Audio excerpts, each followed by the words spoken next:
Olá a todos, me chamo Brandon Damasceno e hoje eu vim aqui apresentar o meu trabalho de finalização de curso, que seria a banca, certo? E eu vou falar um pouquinho aqui para vocês sobre legislação de trânsito, mais especificamente sinalização de trânsito. O que é a sinalização de trânsito? A sinalização de trânsito ela é vital para a comunicação da via com seus usuários. Então, qualquer cidadão que esteja utilizando da via, acaba que está utilizando da sinalização para se locomover, para se seguir, para manter a fluidez no trânsito, certo?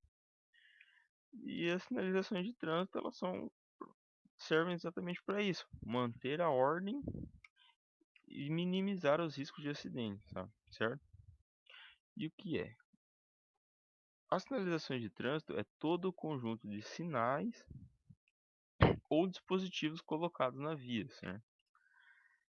E elas se classificam por verticais, horizontais, dispositivos de sinalização auxiliares, luminosos, sonoros, gestos do agente de trânsito e do condutor, certo? Aqui nós temos a sinalização vertical. A sinalização vertical, ela é toda sinalização que está disposta ao lado ou suspensa sobre a via, certo? E dentro da sinalização vertical, a gente temos as subclassificações, que seriam que elas se classificam pelas suas funções, certo? Seriam de condição, obrigação, proibição e restrição, certo? Normalmente se encontram na cor vermelha, preto, amarelo e branco, que são as cores das nossas placas, certo? Então a sinalização vertical, propriamente dito, são as placas, certo? Muito, por exemplo, muito conhecidas placas de pare, as placas de proibido estacionar, são as consideradas sinalizações auxiliares por estarem ao lado da pista, certo? Já a sinalização horizontal, ela é toda a sinalização que se encontra grafada ou colocada sobre a pista, seja ela símbolos, linhas, demarcações, certo? Elas também têm o mesmo objetivo da vertical, que é manter a fluidez e a organização do trânsito. Serve também para poder se organizar, distribuir o trânsito, manter uma fluidez, sabe? Demonstrar para onde deve ser seguido, para onde não pode. A gente tem um exemplo muito forte da, da sinalização horizontal, as famosas faixas de pedestre, que servem para demonstrar para o pedestre por onde ele deve fazer a trafesia da via, certo? Onde ele pode atravessar de um lado para o outro, sem correr no mínimo de risco possível. Por exemplo, um lugar onde não tem a faixa de pedestre e o pedestre tem que atravessar sobre a rua, acaba que gera um risco muito grande de acidentes. As faixas de pedestres são excelentes na sinalização horizontais. Um excelente exemplo de sinalização horizontal, desculpa, porque ela mostra tanto para o condutor que ali é um local que se deve ter mais zelo, mais cuidado, certo? Como mostra também para o pedestre por onde ele deve fazer a trafeguesia, mantendo mantendo o mínimo de risco possível e o máximo de cuidado, certo? Dentro aqui do dispositivo de sinalizações auxiliares, eu escolhi um para falar um pouquinho mais específico, que é um que a gente vê bastante no dia a dia, que é o triângulo, que ele é um exemplo de sinalização. O triângulo de sinalização é um item obrigatório em todos os carros, certo? Então, se ele é de obrigação, caso você não esteja portando, você corre o risco de levar uma multa. Se por um acaso você levar um enquadro ou você cair numa blitz de rotina da polícia, você pode sim estar levando uma multa aí. Uma multa grave e que vai te gerar 5 pontos na carteira. tendo ela no valor de, se eu não me engano, 195 e uns quebradinhos, que é a multa por não estar com o triângulo no carro. Ah, uma dúvida muito frequente, principalmente de quem vai começar agora no trânsito, é como que se deve ser utilizado da maneira correta o triângulo.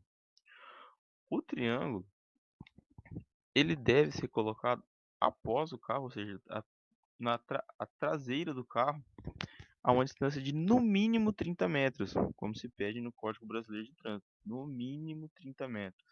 Ah, mas normalmente não se anda com uma trena ou com um auxílio de alguma coisa que dê para fazer essa contagem mais perfeita, mais exata.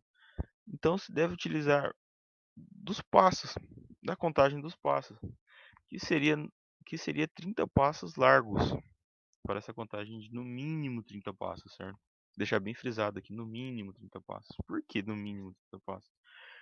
Porque dependendo da velocidade que é delimitada na via, você pode até dobrar esses passos. Por exemplo, numa via que tem regulamentação de 60 quilômetros por hora, você pode sim estar colocando o triângulo a 60 passos de distância, ou 80. E como que se faz? Como que é a maneira correta? Vamos dar um exemplo aqui. Seu carro furou o pneu e você precisa fazer a troca desse pneu. Você vai encostar o carro na lateral da via, à direita, certo? Ou, se por um acaso tiver o acostamento, o mais correto é utilizar o acostamento, certo? Você vai ligar o pisca-alerta para fazer a indicação que você vai fazer a troca do pneu. Você vai fazer a contagem desses no mínimo 30 passos e fazer a instalação do triângulozinho para fazer a sinalização. Assim que você terminar essa troca, você tem que voltar, retirar o triângulo da via, porque largar objetos na via também é considerado multa de trânsito, certo? Deixar objetos na pista, jogar lixo, é considerado uma multa, certo? É uma infração de trânsito. Caso ocorra de você não ter o triângulo no porte do seu veículo, você pode estar utilizando de galhos para fazer essa demarcação, certo? Então você vai fazer a contagem dos seus passos e utilizar do triângulo ou de galhos para fazer essa marcação. E se por um acaso acontecer de no meio dessas contagens de passos ter uma curva, eu fiz a contagem de 25 passos, por exemplo, e encontrei uma curva nessa exata posição, o que eu devo fazer? Você deve se destinar ao final dessa curva e recomeçar a contagem dos passos. Então vamos dizer que você fez 20 passos, por exemplo, chegou no fim da via e você descobriu que tinha você fez a contagem de 20 passos, chegou nesses 20 passos, você viu que tinha uma curva e que os 30 passos dariam exatamente no meio dessa curva, você deve se locomover até o fim dessa curva e recomeçar a contagem de passos. Então, vá até o final e recomeça a contagem de passos.